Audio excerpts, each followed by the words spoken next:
le suspense. Ce cours, c'est un cours pour se sortir. Alors, comme je vous ai dit, lundi prochain, j'ai un cours spécial sur le concours et organiser ses révisions, même si le concours va être amené à évoluer, etc. Mais fondamentalement, on sera quand même sur des français, sur des mathématiques, sur de la théorie, sur de la pratique. Donc, le fondement, le fond de ce que vous avez à réviser et à l'organisation que vous avez à mener, elle ne va pas varier beaucoup. Donc, rejoignez-nous lundi prochain, rejoignez-moi lundi prochain pour un live pratico-pratique sur les révisions. Pour autant, pour réussir le concours, il faut sortir du lot, en particulier quand on est admissible et qu'on arrive aux oraux, mais pas que, hein, même pendant les écrits, on peut essayer de placer de la culture générale. Et un cours comme celui-ci, voilà, je vais vous en parler, c'est vraiment pour vous permettre de vous démarquer et de montrer au jury que vous avez pris de la hauteur par rapport à votre révision. Ensuite, hop, pardon, je vais un peu vite. Donc et ensuite, ça sera du pratico-pratique, les apports dans nos salles de classe et donc pas que les salles de classe, que vous n'êtes pas encore professeur des écoles. Quand je dis les salles de classe, c'est pour vous donner aussi des idées de en fait, ce que je dis souvent chez Vocation CRPE, c'est qu'il faut avoir le vocabulaire approprié. Quand vous écrivez dans vos écrits ou à l'oral du vocabulaire qu'ils n'ont pas l'habitude d'utiliser, d'entendre, pardon, eh bien, c'est là que vous sortez du lot. Donc, avec un cours comme celui-ci, vous allez prendre de la hauteur, vous allez prendre de la culture générale et ça va vous permettre de vous démarquer du lot lors des épreuves. Donc, voilà, c'est ce que je vous disais. Une belle offre. Qu'est-ce que vous nous dites, Kira? Je vois vous demander pourquoi je n'ai pas reçu d'invitation pour le live d'aujourd'hui? Est-ce que c'est ça? Alors déjà, une chose importante à savoir, mesdames, messieurs, je ne sais pas s'il y a des garçons ce soir, il est vraiment important de savoir que quand on est professeur des écoles, mais ça parce qu'on va faire la publicité bientôt. On va faire la publicité dans les réseaux, je pense. Donc quand on est professeur des écoles, eh bien, on est un éducateur au service de la réussite de tous les élèves. Et on n'est pas enseignant comme ça, juste dans les programmes, en respectant les programmes. On a aussi un référentiel de compétences à respecter en tant que professionnel de l'éducation. Il faut le savoir et il faut le connaître, ce référentiel de compétences. Donc, si vous ne le connaissez pas, je vous invite vraiment à le télécharger. Vous avez une liste de compétences, les compétences générales à tous les fonctionnaires et les compétences en lien avec le fait d'être, bien sûr, professeur des écoles. Et donc, notamment, hein, il y a le fait de connaître les processus d'apprentissage des élèves.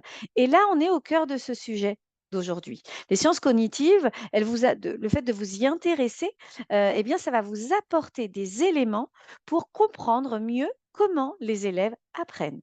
J'aimerais que vous vous posiez la question 2 petites secondes.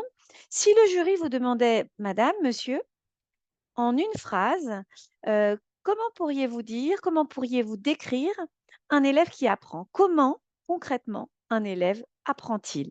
Est-ce que vous êtes en capacité de répondre à cette question? Eh bien, avec le cours d'aujourd'hui, vous aurez des pistes de réponse, justement. Au CRPE, ce dont je vous parlais, hein, si on continue sur la leçon, vous pouvez justifier vos choix pédagogiques, on peut vous demander les processus d'apprentissage, ce dont je viens de vous parler. Et donc, grâce à ce cours, vous seriez en capacité de bien mieux répondre à ce type de questions. Donc, en effet, hein, en tant que professeur des écoles, on est un expert des apprentissages. Et ça, c'est important vraiment de le savoir. Sachez-le, quand vous êtes chez Vocation CRPE, avec les autres professeurs, on passe notre temps à vous donner les codes, le lexique approprié pour montrer que vous avez déjà mis un pied dans le fait d'être professeur des écoles. Par exemple, le fait d'aider les élèves, eh bien, on ne va pas dire qu'on aide les élèves quand on a le vocabulaire approprié. Nous, chez Vocation, on donne vraiment les termes. On va dire qu'on va produire des étayages auprès des élèves. Voilà, plutôt que de dire voilà comment font les élèves, on va dire je vais vous décrire les procédures possibles des élèves. Voilà, ça, c'est des termes comme ça que nous, on va répéter dans nos cours et en général, voilà, nos candidats, notre groupe de candidats de l'année, à la fin de l'année, il a comme ça une liste de vocabulaire qu'il entend et qui est capable de montrer en quoi il est déjà presque un expert des apprentissages.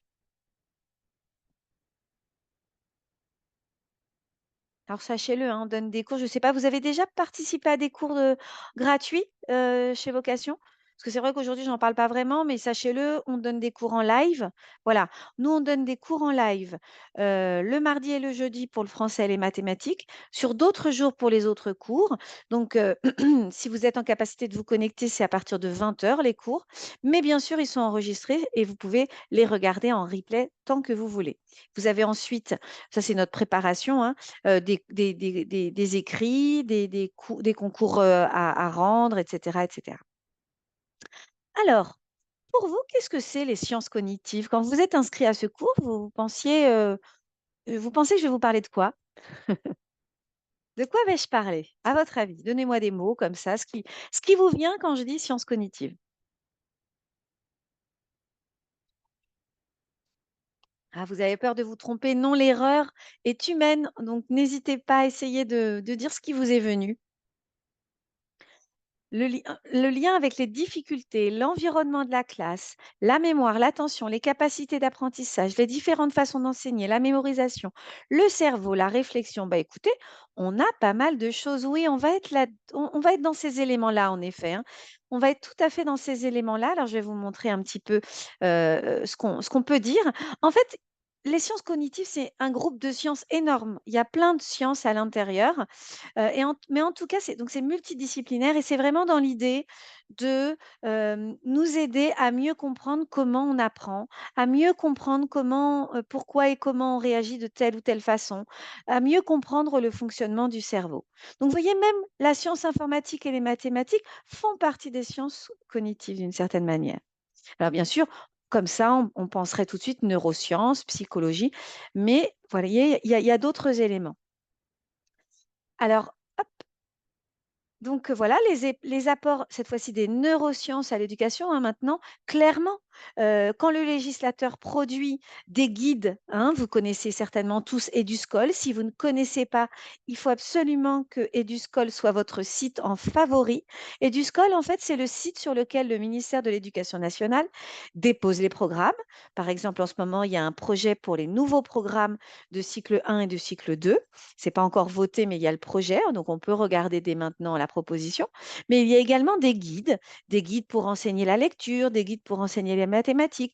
Et si vous avez la curiosité d'en ouvrir certains, eh bien, vous vous rendrez compte qu'il y a un certain nombre de productions de recherche, de partage de recherche de chercheurs qui nous expliquent ce qui fonctionne dans l'apprentissage des mathématiques ou de la lecture grâce en prenant appui sur des recherches en lien avec les neurosciences. Je vais vous donner un exemple.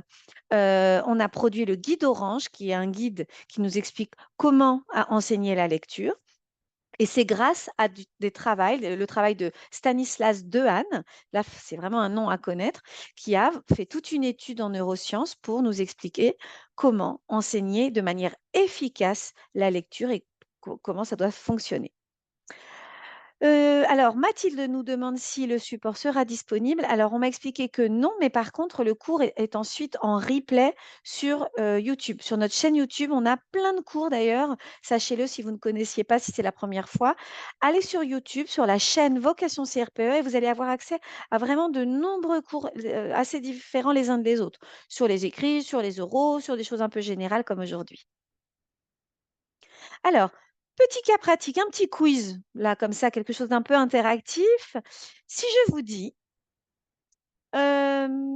voici un test pour tester le profil d'apprentissage de vos élèves.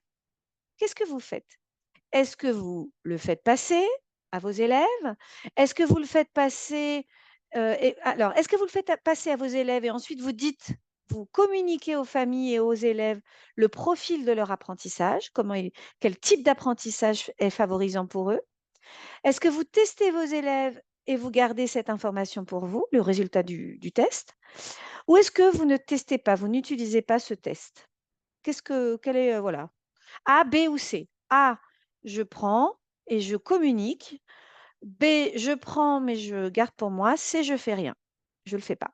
Donc il y a du A, il y a du C, du B, il y a un peu plus de A. Donc ça veut dire vous l'utilisez et vous en parlez, aux familles. OK, OK, OK. Eh bien, c'est intéressant parce qu'attention, ce qu'on appelle les profils d'apprentissage, c'est ce qu'on appelle un neuromythe. Et il est très important de savoir, en tant qu'enseignant, quand même vous allez passer le concours, quand on vous posera des questions, il faut vraiment montrer que vous êtes capable de faire preuve d'esprit critique. C'est-à-dire de ne pas prendre la première chose que vous voyez sur les réseaux sociaux comme acquis. C'est pas parce qu'une célèbre maîtresse instagrammeuse vous dit «Oh, ça c'est génial, je le fais dans ma classe» que c'est bon. Parce que que ça marche dans sa classe, pourquoi pas, mais c'est pas une recherche dire que ça marche dans une classe. Donc il faut vraiment se méfier des choses. Et donc, ces fameux profil d'apprentissage, kinesthésique, visuel, auditif, je crois que c'est ça. Eh bien, en fait, c'est très, comment dire? Il ne faut, il faut comprendre une chose, c'est que le cerveau, il n'est pas fait au démarrage pour avoir un profil type d'apprentissage. Peut-être que petit à petit, des élèves vont développer une appétence, une facilité pour telle ou telle façon d'apprendre, mais c'est pas parce que leur cerveau aura été fait d'une certaine manière. C'est plutôt par rapport aux personnes, aux enseignants qu'ils vont fréquenter dans leur vie scolaire ou ce à quoi on va leur présenter, enfin, ce à quoi on va les acculturer, qu'ils vont favoriser telle ou telle démarche. Et donc vous, en faisant passer un test comme ça et en communiquant auprès des élèves sur ah bah toi tu es visuel, il faut absolument que tu fasses des cartes mentales et toi tu es auditif, donc tu devrais parler en apprenant, eh bien vous allez les enfermer dans un profil d'apprentissage. C'est ça le risque. Donc c'est un neuromythe et il faut vraiment vous méfier des choses. Oui, tout à fait, Estelle. Je suis d'accord avec vous. L'apprentissage prend plusieurs chemins. Et quand on est enseignant, ça veut dire de savoir qu'on apprend de plusieurs façons, que quand on fait par exemple un lancement de séance, eh bien, on va dire la consigne à l'oral, on va écrire la consigne à l'écrit et peut-être qu'on va faire un dessin et on va montrer un produit fini pour les petits de maternelle et on va faire des gestes et on va montrer un exemple. Bref, on va offrir plusieurs formes d'entrée dans les apprentissages. Voilà à quoi ça peut vous aider dans le concours ou dans votre enseignement en classe. Bien sûr, Amélia, c'est de la différenciation, évidemment. Mais en tout cas, méfiez-vous. Développez votre esprit critique, s'il vous plaît. En tant que futur enseignant, il faut vraiment se méfier. Il y a des choses maintenant sur la brain gym. Je ne sais pas si vous en avez entendu parler, le fait de faire tout ça n'est pas reposé sur des recherches probantes. Donc, on attend. Peut-être que ça va arriver, mais tant que c'est pas prouvé, tant que sur Eduscol ou sur des recherches vraiment prouvées, on ne prend pas. Ça, c'est très important. Alors voilà, il y en a d'autres, des neuromythes, hein. Avoir une bonne et une mauvaise mémoire, c'est des choses qu'on va dire comme ça. Euh, Bah, moi, je peux très bien dire, oh là là, moi j'ai une mauvaise mémoire, mais en fait, ça ne veut rien dire. À la base, on a tous tout ce qu'il faut, bien sûr, sauf si on a des troubles neuropsychologiques, etc. Mais on a tous la même base pour avoir de la mémoire. Tout dépend de comment on entretient notre mémoire. Être au visuel, auditif, c'est ce que je vous disais, hein, c'est encore un neuromythe. On n'utiliserait que 10% du cerveau, 20%, 30%. Évidemment que non, on utilise tout notre cerveau, heureusement, sauf que on n'utilise pas notre cerveau en entier, toutes les parties, tout le temps.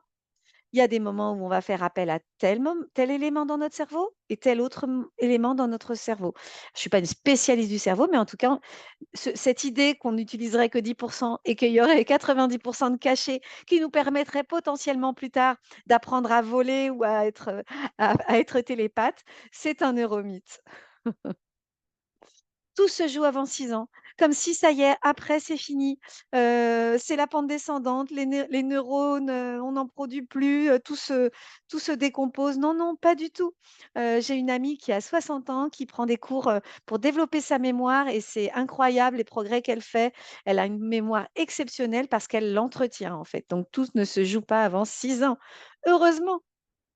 Le cerveau des garçons leur permettrait d'être meilleurs en maths que les filles? Bien sûr que non. Par contre, ce que nous, on pense sur les garçons et les filles a une grande influence.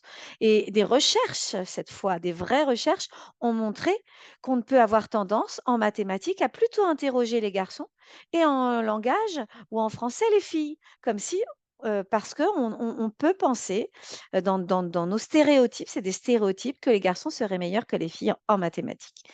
Et c'est bien évidemment faux.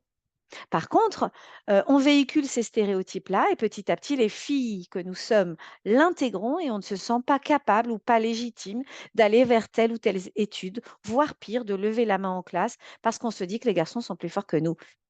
Allez les filles, on peut être tout à fait très bonne en maths. Alors là, c'est un peu gros, mais je voulais attirer cette slide est un peu conséquente, mais je voulais vraiment attirer votre attention sur cette idée d'esprit critique. Allez regarder le baromètre de l'esprit critique, ça a été une grande recherche qui a eu une grande enquête qui a montré que un des interlocuteurs privilégiés pour développer son esprit critique, eh ben, c'est les enseignants, c'est-à-dire vous. Donc, si vous, vous prenez tout pour argent comptant dès que vous allumez la télé ou vous regardez les réseaux sociaux, on ne va pas aider les élèves nous-mêmes, donc, vous devez prendre la hauteur, vous avez une vraie responsabilité. Si le test est proposé par l'institution, il est de quelle institution vous parlez, Estelle? Quelques exemples d'apports des sciences cognitives dans la classe. Donc maintenant, on y va. Alors, tout d'abord, des recherches là ont permis aux législateurs, donc vraiment à l'État, de parler de plus en plus de ce qu'on appelle les compétences psychosociales. Pour vous, qu'est-ce que c'est les compétences psychosociales? Alors oui, si Estelle, quand l'éducation nationale nous dit de faire telle ou telle chose, eh bien, évidemment, il faut le faire parce que si c'est dans les programmes, c'est notre cadre réglementaire, on est obligé d'appliquer. Tout à fait. Mais pour l'instant, ce n'est pas le cas. Alors, les compétences psychosociales. Ah, quel mot? Quel mot ça? L'écoute, le relationnel, l'empathie. Bien joué, vous êtes forte ou fort. Super. D'autres mots? Donc ça, il faut vraiment, vraiment, oui, tout à fait, les soft skills, bravo, il y a le savoir-vivre, en effet, l'entraide. Alors, c'est pas l'environnement, mais en tout cas, le fait de comprendre qu'il est important d'être innovant, d'avancer, d'évoluer sur certaines grandes idées. Donc oui, le législateur, je ne sais pas si vous en avez entendu parler, mais c'est très, très récent et il faut vraiment connaître ça, produit des éléments sur le choc des savoirs. Vous avez dû entendre parler de ce choc des savoirs et dans ce choc des savoirs, il y a certains éléments qui amènent les enseignants maintenant, qui nous amènent à, développer des séances et des séquences d'apprentissage pour réellement développer les compétences psychosociales de nos élèves. Et moi qui suis formatrice, en premier lieu, on nous demande de former les enseignants, bien sûr à cela, mais former des enseignants, ça veut dire s'interroger soi-même sur nos propres compétences psychosociales. Parce que dire à un élève, bon, il va falloir être empathique, alors que nous-mêmes, on ne l'est pas, eh bien, sachez-le, c'est pas inné, toutes ces choses-là. Tout ce que vous avez déjà exprimé là dans le chat, c'est déjà très bien. C'est pas inné, ça se développe, ça s'apprend et on peut vraiment évoluer. Donc, elle se développe en la travaillant. On a un énorme rôle à y jouer en tant qu'enseignant, en tant que parent, etc. Et dans cette formation, pourquoi je vous propose cet élément? Parce que vraiment, ça fait partie, c'est issu des recherches sur les compétences, sur les sciences cognitives, qu'on nous amène à travailler cette compétence psychosociale dans nos classes. Alors voilà, en effet, les life skills, les soft skills, en tout cas, c'est la capacité d'une personne à répondre avec efficacité aux exigences et aux épreuves de la vie. Donc, ce qui est génial, c'est que quand on travaille les compétences psychosociales, c'est pas que pour le bien-être des élèves, de tout le monde dans la classe, c'est vraiment pour les amener à être des adultes heureux plus tard. Donc, il faut, voilà, vraiment, c'est des éléments qui sont travaillés dans certains pays de la zone Europe et dans d'autres pays même du monde depuis longtemps. Et maintenant, ça y est, c'est vraiment des compétences qu'on va nous amener nous demander de travailler concrètement dans les classes. Vous voyez, il y a trois grandes catégories. Les compétences cognitives, donc tout ce qui est en lien avec les activités mentales, de quelle manière je suis capable de penser. Les compétences émotionnelles, là, on est plus sur les liens affectifs. Donc tout ce qui est intrapersonnel. Et enfin, tout ce qui est compétences interpersonnelles, c'est ce qui est en relation avec le comportement des personnes. Donc, comment je suis capable de penser, comment je gère mes émotions et puis comment je suis avec les autres. Voilà, ces trois grandes trois grandes catégories. Et là, bah, vous retrouvez ce que vous avez dit, hein, je ne vais pas rentrer dans les détails, mais voyez, ça va avec résister à la pression, hein, gestion du stress. Alors, bien évidemment, en petite section, en cycle 1, on ne va pas travailler toutes ces compétences psychosociales. On sera plus sur la confiance en soi, l'estime de soi, l'empathie.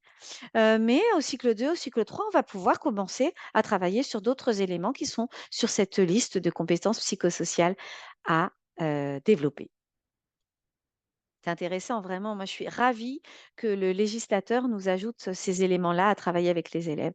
Et voilà les effets, hein. Des effets, si on vraiment s'y mettait tous, si vraiment les enseignants se lançaient vraiment activement dans le travail sur ces compétences, ça améliorerait le climat scolaire, la réussite scolaire et la réussite professionnelle, bien évidemment. Et d'une manière générale, c'est vraiment un défi de santé publique, le fait de travailler sur ces soft skills, hein. Si on regarde sur tout ça, on voit vraiment le fait de gérer le stress, on le voit après quand on est plus adulte, quand on ne gère pas le stress, quand on n'est pas capable d'avoir de bonnes relations avec les autres, on peut se sentir mal au travail et peut-être avoir des burn-out, etc.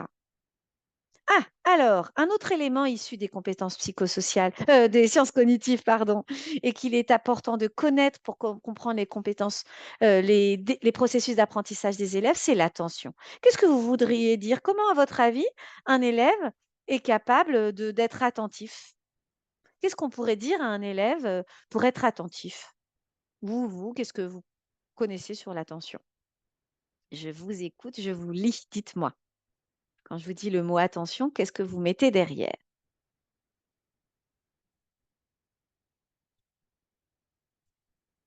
Rester concentré. Il faut rester concentré, les enfants. Ouais, souvent on leur dit beaucoup ça. La motivation, c'est intéressant. On va l'aborder tout à l'heure, Kira, mais sachez-le, vous avez raison de le dire, attention et motivation, c'est quand même en lien. L'écoute active. Donc, en effet, certainement, vous avez raison. Être attentif, c'est savoir écouter. Il faut intéresser en utilisant un lexique approprié. Alors, en effet, ça va avec la motivation. C'est clair que bah, si on produit des leçons, des cours, des séances qui sont ennuyantes pour les élèves, ils vont avoir du mal à être attentifs. Moi, par exemple, vous voyez, là, dans ce cours, eh bien, je fais des quiz. Si je vous lisais tout ce qu'il y a sur mon diaporama avec une voix comme ça, bah, je ne vous aiderais pas à être attentif. Mais au-delà de ça, vous allez voir, l'attention, ça s'apprend. Oui, l'écoute, varier le temps de concentration et de pause, bravo, vous allez voir, vous êtes dans le vrai Alice. Capter l'attention, les impliquer, vous avez raison. Super. Bravo, bravo. Alors, on y va. L'attention, qu'est-ce que c'est? C'est un ensemble des mécanismes, donc c'est vraiment dans le cerveau que ça se passe, hein, qui permet de sélectionner une information dans le monde extérieur comme dans notre monde intérieur. Donc, on peut être attentif à ce qui se passe à l'extérieur, donc dans une classe, mais on peut être attentif à ce qui se passe dans notre cerveau si, par exemple, justement, on est en train de vouloir essayer de se souvenir de quelque chose. On distingue trois systèmes d'attention, un système d'alerte, un système de sélection de l'information sensorielle et un système de sélection de processus cognitifs. Quand, à quoi je dois être attentif et comment je dois être attentif. Quand je dois l'être, à quoi je dois être attentif et comment je dois l'être. Donc ça, c'est dans notre cerveau. Comment je parle d'attention à mes élèves? Parce que oui, il est important, dès la petite section, le plus vite possible, avec les mots adaptés, de leur apprendre comment être attentif. Ça va bien de dire aux enfants, soyez attentifs. Mais comment savent-ils comment être attentifs? Il faut leur apprendre. Et c'est pas compliqué, il faut faire des temps de séances dédiés. Il faut avoir le bon vocabulaire. Il faut faire comprendre que l'attention, elle se demande. Il faut leur faire comprendre les enjeux. À quoi ça sert d'être attentif? Concrètement, il faut utiliser un code, hein. À l'école, on est tout le temps en train d'utiliser des codes. Parler, parler, parler, ça ne suffit pas. Imaginez là, si dans tout mon cours, il n'y avait eu que un écran noir, eh bien, il aurait vraiment, ou que ma tête. Clairement, il aurait manqué du visuel parce que l'attention, elle se captive de différentes manières et surtout, vous voyez, là, je capte votre attention. Je vais revenir en arrière. Voilà, tout à l'heure, je me suis dit, hop, vous voyez cette slide? Je ne sais pas qui l'a lu. Moi, je me suis dit, je la laisse parce qu'il y a plein de choses intéressantes dessus. S'ils le regardent en visio, ils peuvent faire une capture d'écran et avoir accès à ces informations-là. Donc, de temps en temps, je laisse. Mais ça n'a vraiment, c'est vraiment pas terrible pour attirer votre attention. Par contre, vous voyez là, ça change tout. J'ai synthétiser l'information et pour vous, ça va être beaucoup plus simple pour être attentif. Donc, clairement, ça veut dire que vous, dans vos tableaux, dans les séances que vous proposez, vous devez avoir des exemples visuels pour attirer l'attention en plus de ce que vous dites à l'oral.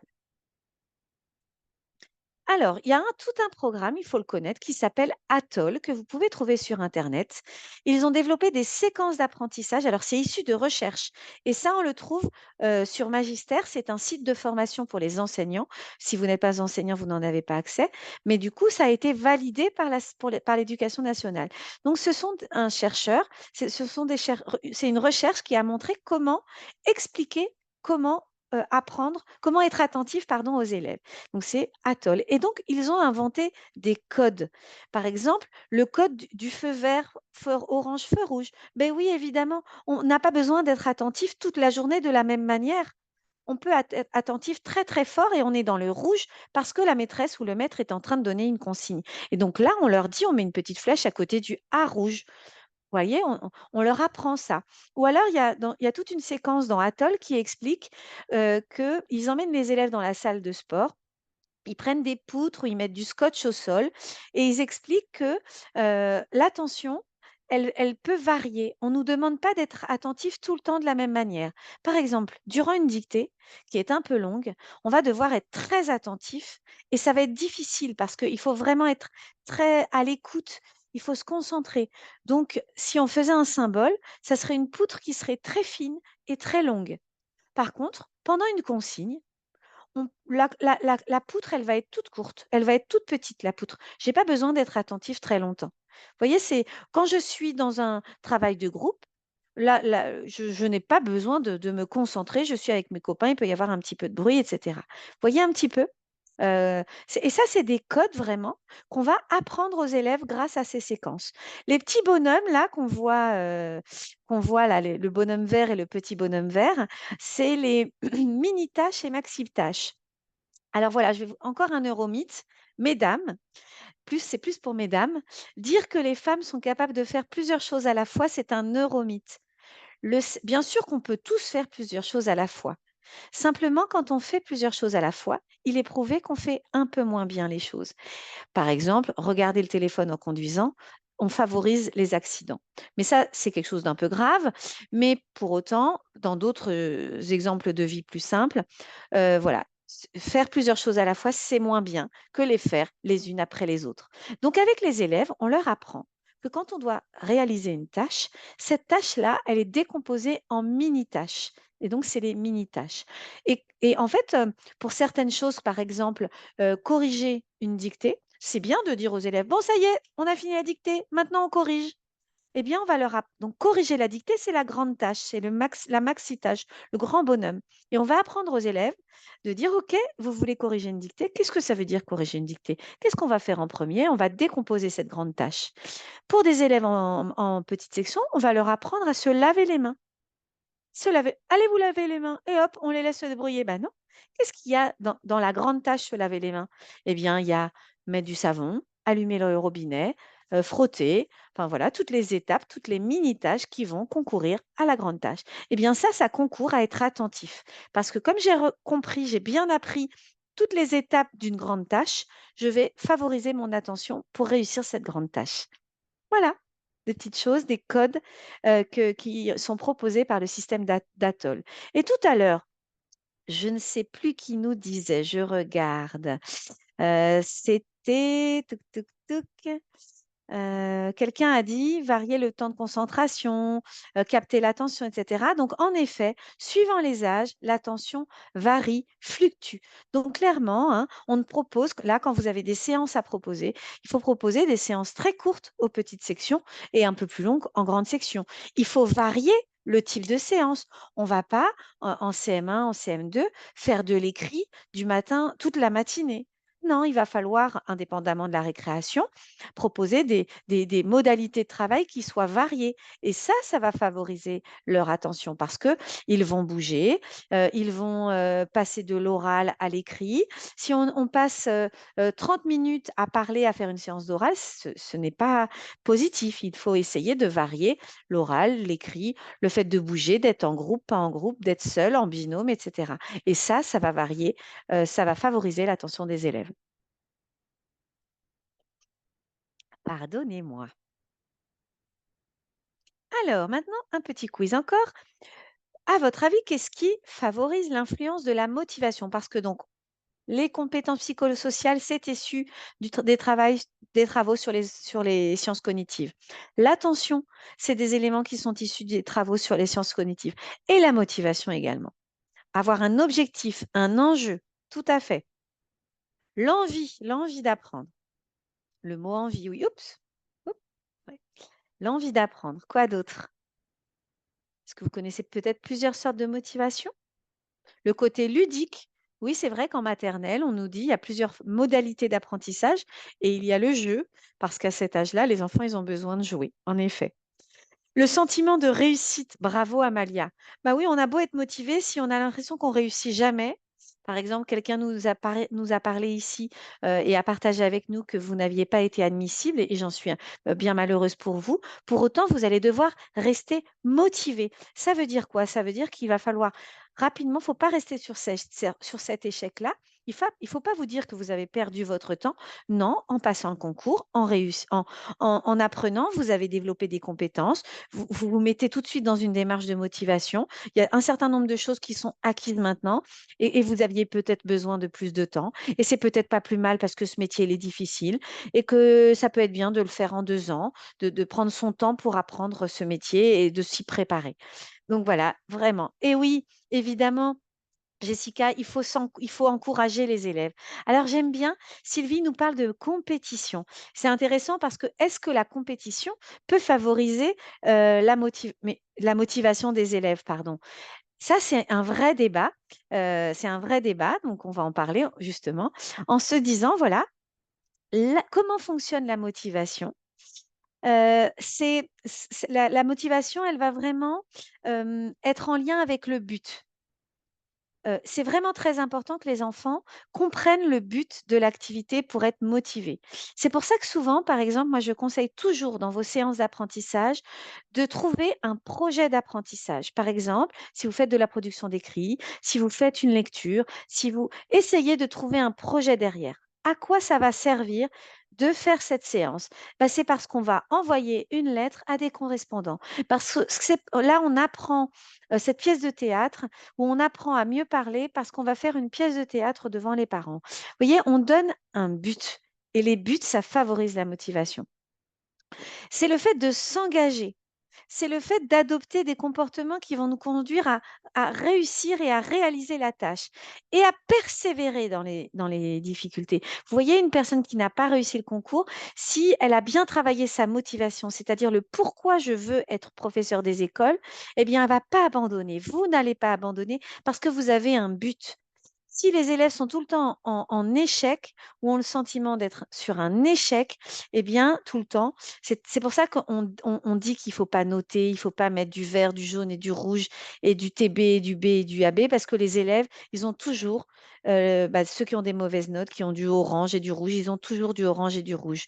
Donc, ce qu'il faut plutôt, c'est prendre un tampon avec écrit bravo et d'essayer de mettre du bravo à tous les élèves, chaque jour au moins une fois, mais avec des bravos sur des éléments différents. Par contre, on ne ment pas aux élèves, on leur donne un but. Aujourd'hui, tu as fait ces erreurs-là. La prochaine fois, je vais t'aider.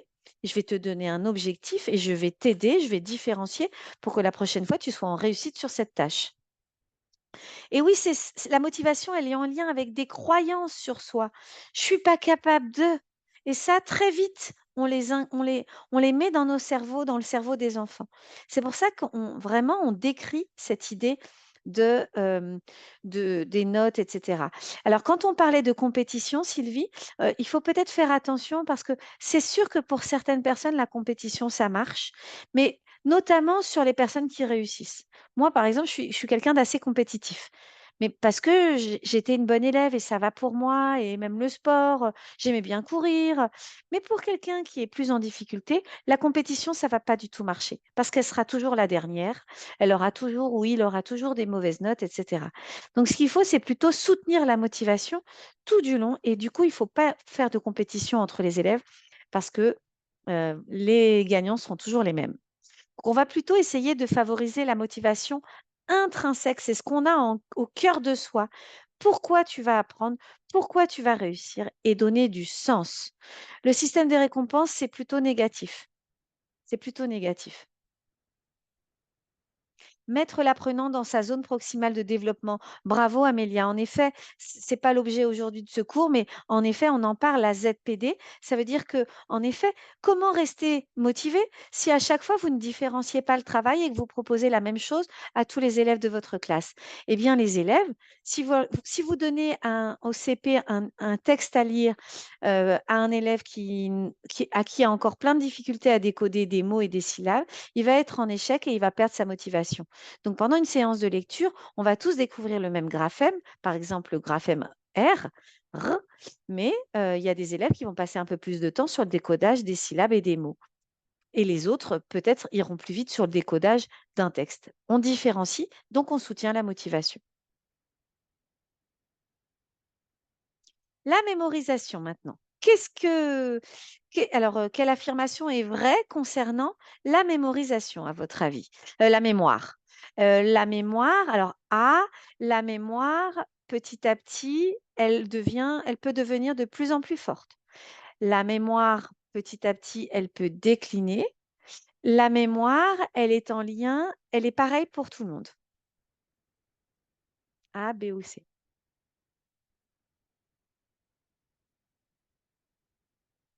Alors, la mémoire, elle peut se développer, la mémoire, elle peut décliner, la mémoire, elle est la même pour tout le monde.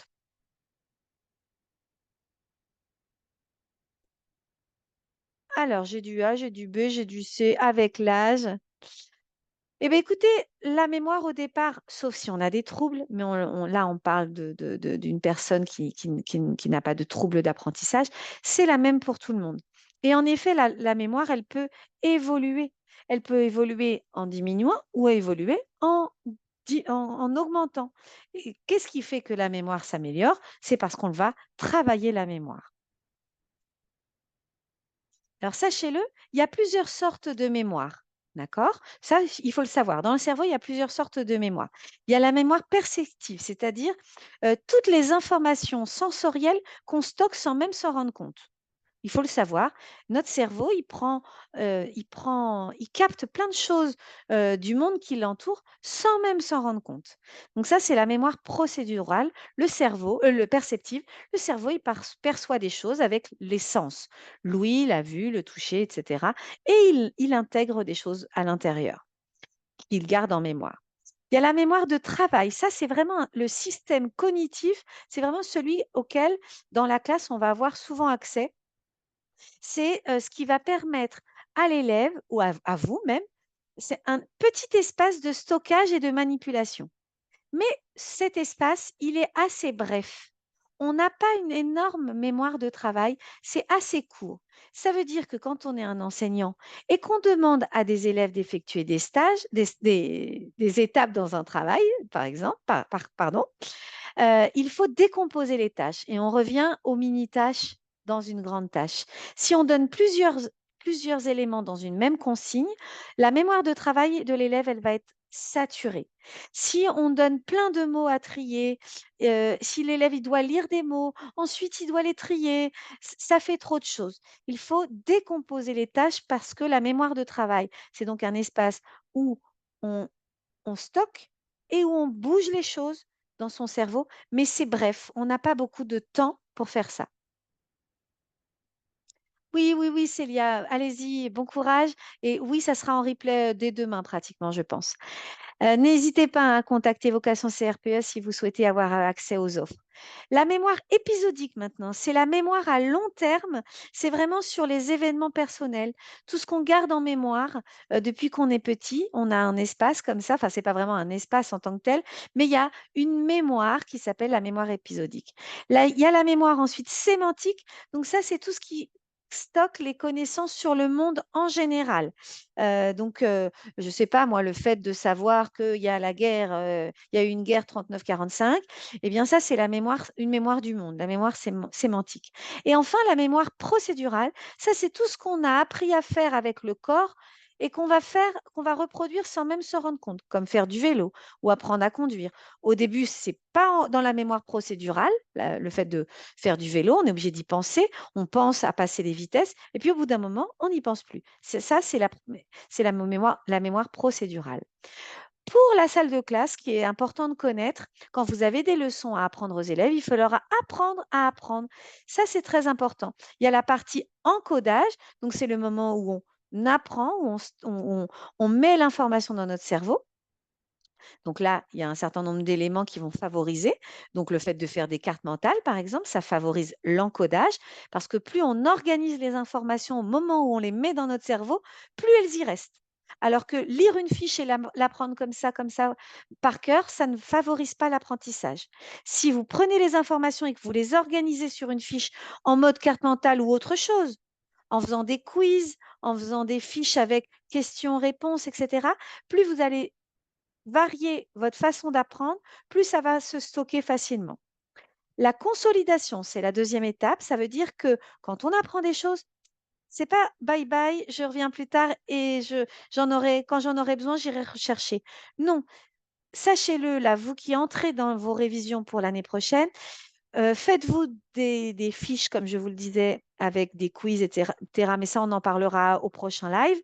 Mais surtout, reprenez régulièrement votre apprentissage. Organisez-vous pour savoir, voilà, là, j'ai appris, je ne sais pas moi, le calcul mental au cycle 2. Eh bien, ça, je sais que dans un mois, à telle date, je le revois. Et enfin, la récupération, ce sont donc tous les éléments qui vont vous permettre de récupérer l'information. Et ça, c'est les fils des idées. Comment on récupère facilement l'information? C'est justement sur nos cartes mentales, sur nos fiches. C'est mettre des petites images, des mots-clés, des choses qui voilà, vont faire comme un petit klaxon dans le cerveau. Un lien, un fil rouge pour aller récupérer l'information. Donc en classe, ça veut dire également les affichages. Construisez, moi je vois trop d'affichages qui ont été imprimés d'Internet. Les enfants, ils apprennent quelque chose, on prend une affiche et on réfléchit. Qu'est-ce qu'on a appris depuis quelques jours sur le verbe? Qu'est-ce qu'on a appris, les enfants, sur les émotions? Qu'est-ce qu'on a appris sur cet album? Et on fait une affiche avec eux, avec des petits dessins, avec des mots-clés, et on va favoriser le fait qu'ils apprennent et qu'ils mémorisent. Donc là, c'est des exemples d'outils que vous pouvez utiliser. Alors, vous voyez, là, il y a une fiche, je l'aime bien, c'est les fiches d'apprentissage active. Vous voyez, là, c'est l'élève, il cache l'information. Il a le mot, la question, par exemple, pour apprendre une leçon en histoire. Donc, si vous aviez une leçon en histoire à proposer, eh bien, vous pourriez dire que vous allez construire avec des élèves des fiches de mémorisation active. Donc, voyez, oui, vous avez les questions et la réponse à côté, et on cache et on sort, on plie, Voilà, il y a plein de façons de faire un peu rigolotes. Est-ce que vous avez des questions sur tout ce dont j'ai parlé depuis tout à l'heure? Oui, le multitasking, tout à fait, Alice. Le multitasking, c'est une technique, justement, peut-être qu'on en parlera lundi prochain, sur le fait que c'est des recherches qui ont montré qu'il y a carrément, en fait, mais c'est compliqué quand même à mettre en œuvre, mais en tout cas, il y a des recherches qui ont montré qu'il y a un rythme à avoir, même quand je vous disais tout à l'heure, le fait de se remémorer, de dire, bon, bah, à telle date, là, je l'ai appris aujourd'hui, à telle date, je vais le reprendre, etc. Il y a carrément un rythme